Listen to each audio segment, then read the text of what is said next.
So now we move on to Judit Bodor and Roddy Hunter. Again, I'll keep this very brief. We have full biographies in the publication. But Judit is a lecturer in curatorial practice at Glasgow School of Art and has done a number of really exciting projects. I was very lucky to see the Left Performance History show in Berlin that you were centrally involved with, and others here. And Roddy is an artist, curator, educator, writer, with a strong interest in networks and performance, particularly that after the internet, and has a major curatorial project called the next Art of Peace Biennale. So they're going to take us back to Artpool and give us a user's guide. Thank you. Thank you. Thank you very much. We'd like to dedicate our presentation today to the memory of Barbara Steveni, who we sadly learned left the planet on Sunday. An artist, curator, and co-founder with John Latham of the Artist Placement Group, she famously declared, "I am an archive," and that seems very appropriate today.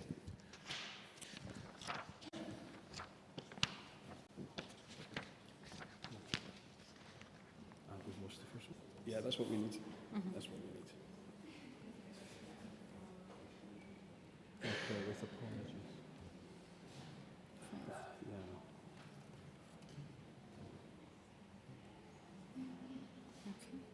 Okay, so with apologies, we'll begin now.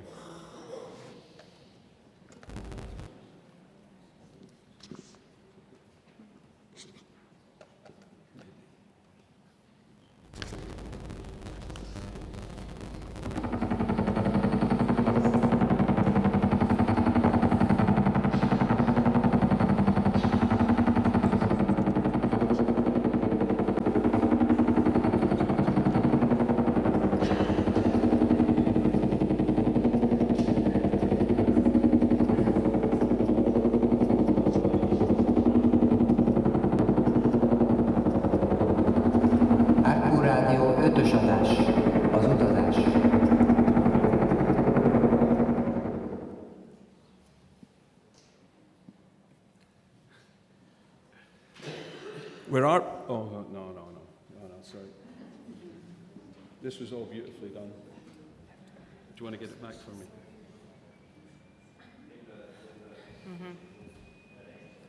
Okay. So we'll start again, but not with the sound.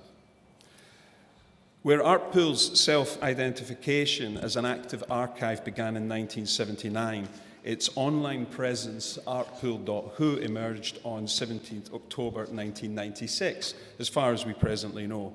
Consistent with the self-generating capacity of the active archive, one might expect artpool.hu to be conceived as more than a repository of digitized ephemera of pre-internet network art practices such as mail art.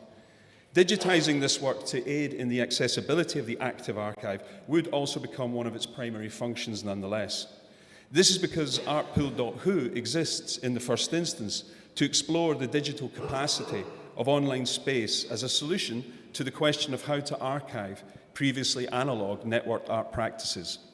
These practices materialize in flux and flow through text, sound, action, photography, and video, becoming through transmission between sending and receiving, writing and reading, encoding and recoding, unfolding and beholding. To what extent can we think beyond artpool.hu as a digital repository to become, at least in part, a technology through which the dissemination and exchange of information, or as we'd be more likely to say today, data, becomes artistic production? In beginning to outline a historical, critical, and philosophical sitemap of artpool.hu, we will discuss how its digital capability reconfigures the relationship between participants as addressees in collapsing production, distribution, and reception into a single nonlinear network moment. Does this capability mean that artpool.hu is more than a repository of things made digital, but also a repertoire of things digitally made, principally through methodologies of remediation? We will proceed from Bolter and Gruson's conception of remediation as, quote, the repurposing or recycling of a particular subject matter from one medium within another without displaying a formal interaction between the two. We will see that one's view of whether artpool.hu is more than a digital repository, an interface, a medium, and itself is a generative platform, an active archive in its own right, can depend on one's interpretation of the critique of remediation. Of the many Artpool projects we looked at so far, and don't have time to cover today, we decided to explore this by taking a media archaeological approach towards one of Artpool's networked curatorial art projects, namely Artpool Radio, made between 1983 and 1987 and digitized, as far as we can work out, in 2011. We will conclude by considering whether questions concerning the future of artpool.hu are distinct from those related to Artpool's physical archival holdings. And to this end, we will seek to frame issues and implications of its potential futures as it passes into the space of posterity of the museum. And then they fell in love. Well, hey, stop that shit. Peter, Frank, come over there.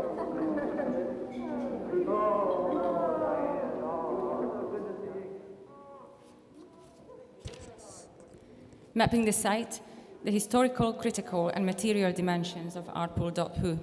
Entering site artpool.hu into the Google search engine returns anything between about 6,840 to 11,200 results. How then to begin outlining a historical, critical, and philosophical sitemap of artpool.hu to identify its core properties? Remember too, the artpool.hu emerges over 23 years ago as an online extension or materialization of Artpool Art Research Center, itself founded 40 years ago in East Central Europe in the era of pre-1989 state socialism. Artpool.hu appears online only 2 years after the release of Netscape Navigator browser in 1994 and only months after the launch of the C3 Center for Culture and Communication of the Soros Foundation Hungary in Budapest in 1996. In other words, artpool.hu, like c3.hu, is one of the few websites still in operation since the beginnings of the internet in Hungary. The rules were and are still being written, and artpool.hu has developed as much organically as by design.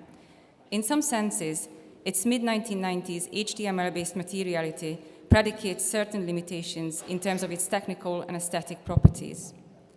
This also allows insight, however, into what Jussi Parikka has called, and I quote, media archaeology of network culture, by which he means, quote, a specific historical way of understanding how we ended up in this digital culture and trying to find alternative ways of thinking about it, unquote.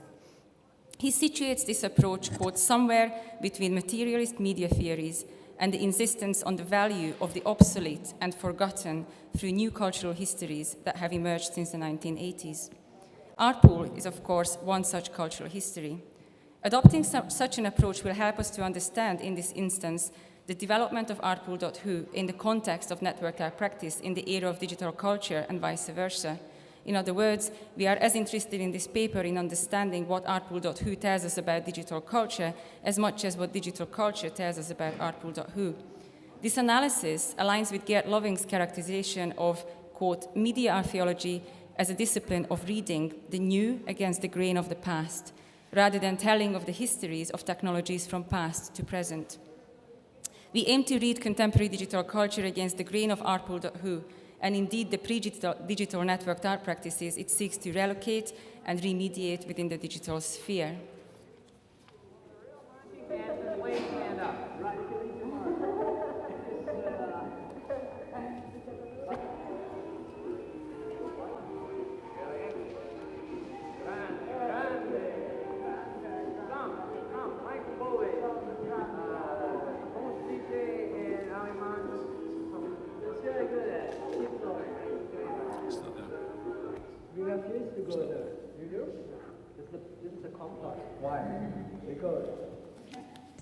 We should be looking at an image which says, please send me information about your activity.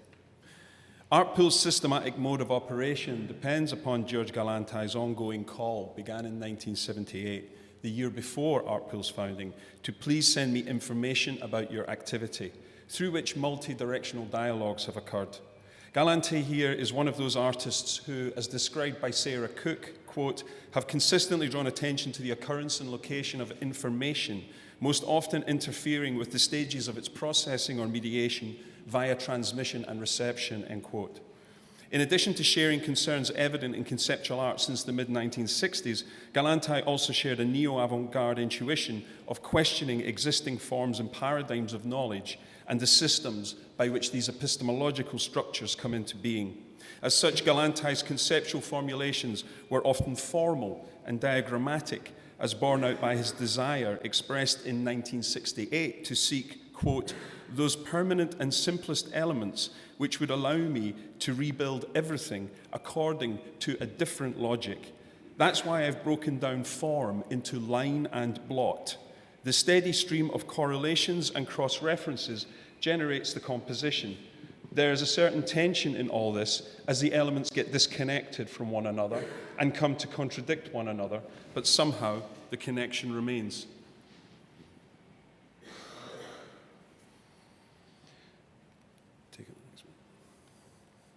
Galante thus analyzes concepts, phenomena, and situations to understand dynamic and contingent interactions and interrelations between their constituent elements. This extends to a continuing concern with information as a currency of open systems and networks, reiterated often through his artistic curatorial projects by a view attributed to John van Neumann that, quote, the safety and efficiency of a system is not determined by the elements it is built from, but by how it is organized into a system and by the quality and quantity of information that flows through it.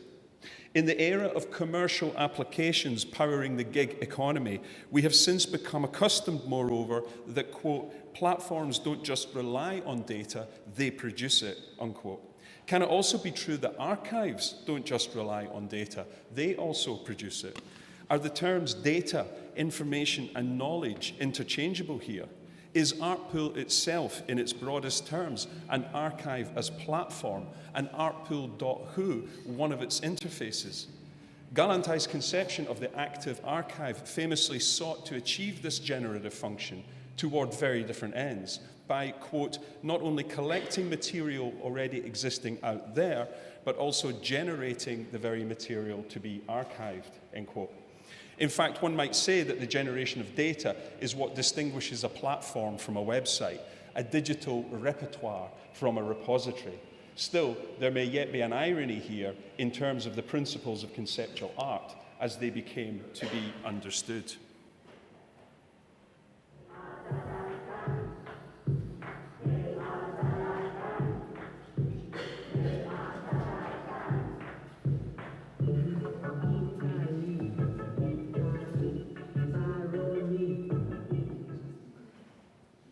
Douglas Hubler's dictum, "The world is full of objects, more or less interesting, I do not wish to add any more," was seen to exemplify conceptual, sometimes called idea or information art's opposition to the notion of art as object-bound, preferring its dematerialization instead. We have since learned that the de-objectification of art is not the same as its dematerialization. We understand, too, that the increasing proliferation of information and data produced through and as digital culture has become an economically, environmentally, emotionally, politically, and psychologically significant issue. Who would say today, the world is full of information and data, more or less interesting, I do not wish to add any more? Galante conceived of the active archive at the other end of the historical curve, however. The active archive was about being a direct participant in the formation of knowledge about and as contemporary art practice. The active archive that results, says Galante, and I quote, is a living institution that can be interpreted as an organic and open artwork or an activist kind of practice, unquote. Crucial too is Galante's geographical and cultural perspective on the formation of the late 20th century from within state socialist Hungary. Hence the importance that Artpool's field of operation is the whole world.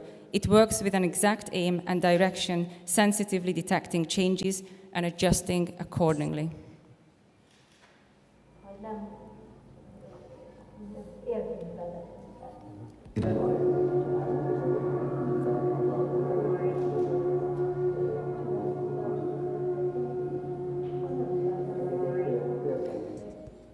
You should go to Budapest. Budapest is such a beautiful city and so fucking cheap by our Western standards. The food is so fucking good, you've got to go to Italy. Igen. Igen. Igen. Igen. Igen. Igen. Igen. Igen.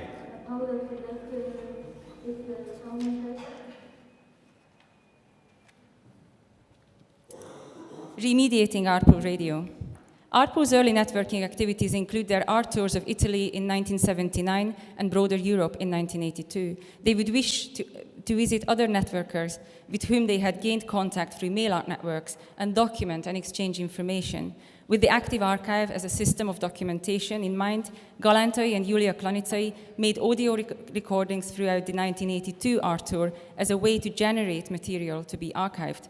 The resulting networker field recordings from across Europe capture a range of social conversations, meetings, and ambient events, ranging from hanging out with people of Montecansins and other artists in the beer garden in Kassel on the 18th of June during Documenta 7, to sounds recorded from a gondola in the evening at the exhibition by Dieter Roth on the 27th of July during the Venice Biennial.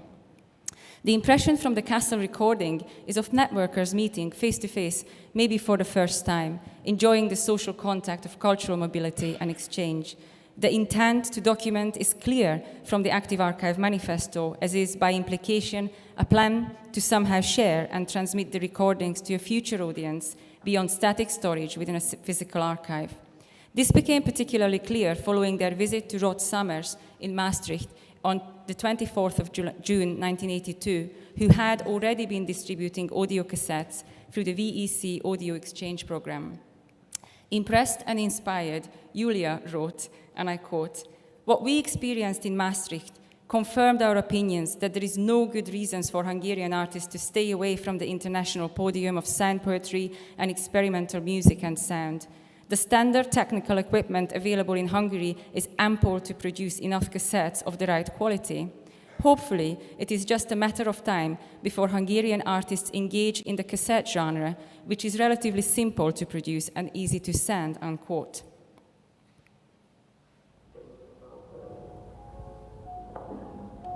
Ça, c'est une exposition qu'on a fait sur l'édition marginale dans la commune de la Maison.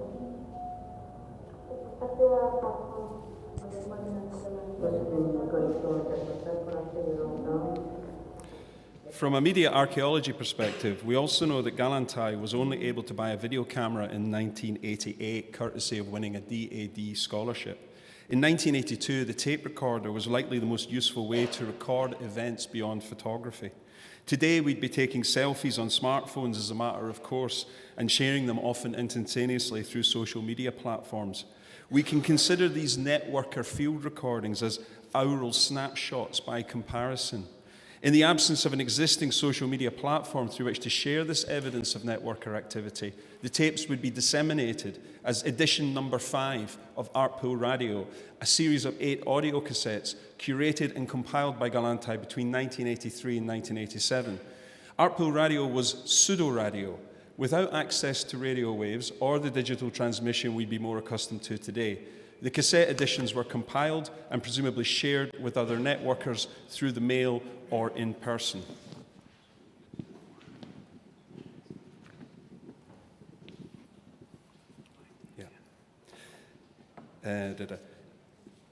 The series documented and disseminated experimental music, sound poetry, and other events from within the social and artistic milieu of Artpool as a node in the broader planetary artist network, often referred to after Robert Filiu as the Eternal Network.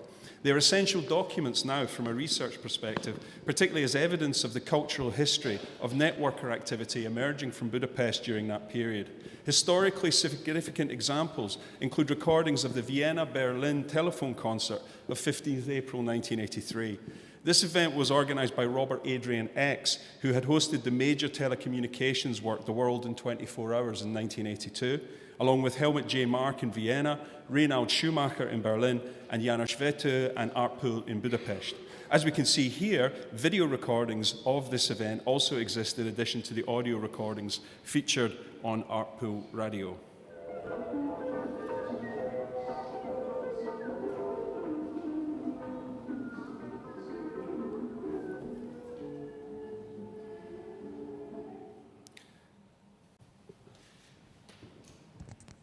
In any case, our main interest here is in the steps of remediation of Artpool Radio from historical event to navigable podcast on artpool.hu. These steps include the temporal gaps of analog production, such as recording an event, the compilation of a cassette, the design of the sleeve, to distribution, which is the spatiotemporal interruption of the journey through the post, and the reception, which is inserting the tape into another player somewhere else and playing it back, displaced in time and space from the site of the recording. Each involving translation of the remediation at each turn, whereas now, for example, the device used to record would also most likely to be the device for transmission. Although we are still distant from the events themselves, registered in their historical time, the process of digitization that has to all material intents and purposes rendered Artpool Radio as a digital podcast has collapsed some of the linearity of the experience, given the ubiquity of the internet browser. The user arrives at the work rather than the work arriving to them. Engaging with the internet browser, the anonymous user can determine where to intervene in the timeline to create a more intuitively nonlinear experience of engaging with the recordings.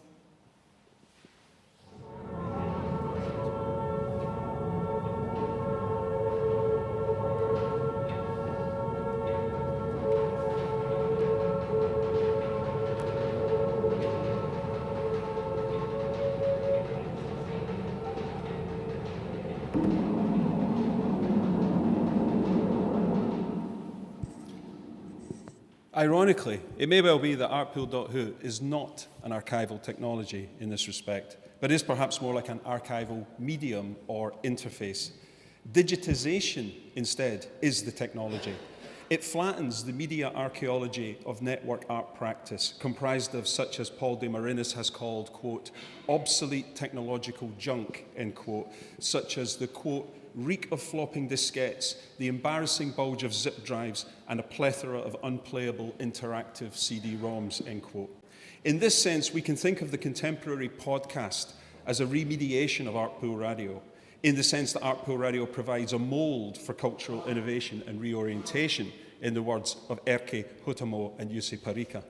Similarly, artpool.hu more broadly may not be a remediation of Artpool's physical archival holdings in the same way.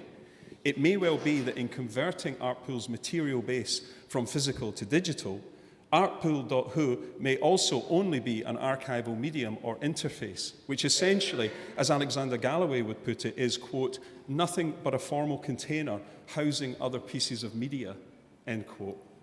In this sense, however, it does present solutions to the preservation and accessibility of the physical holdings of the archive once relocated to the museum. The museum is inheriting a media archaeology of network culture that may in substantial part be already digitized and accessible, thus overcoming the striated, heterogeneous material substrate of frictional glitches and the bit rot of obsolete media to create a comparatively smooth, possibly homogeneous space of digital experience, enabling access to the archive on a planetary scale. In this sense, perhaps artpool.hu is an accessible archive rather than an active archive, which is to say, it may not, however, in its present configuration, seem to offer an obvious solution to Artpool remaining an active archive, which is to say, quote, an organic and open artwork or an activist kind of practice in future aligned to the core property of Artpool's reason to exist.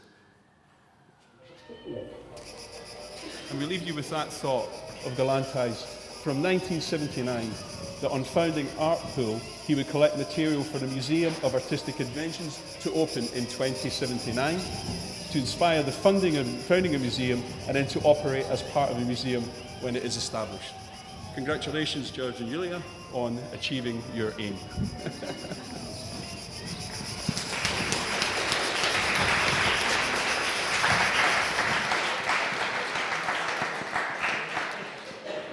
Thank you so much. That was lovely.